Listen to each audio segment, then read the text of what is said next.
In addition to the knowledge and skills you'll gain, you're also going to practice thinking like a programmer. And we're going to focus on 5 ways of thinking that all programmers must do, and you already have experience in all of them.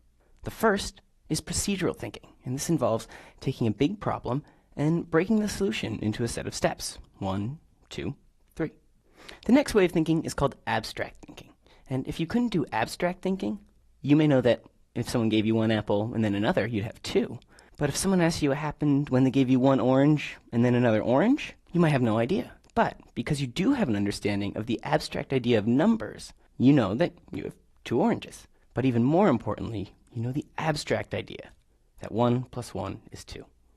The next programmatic way of thinking is a systematic way of solving problems, or systematic debugging.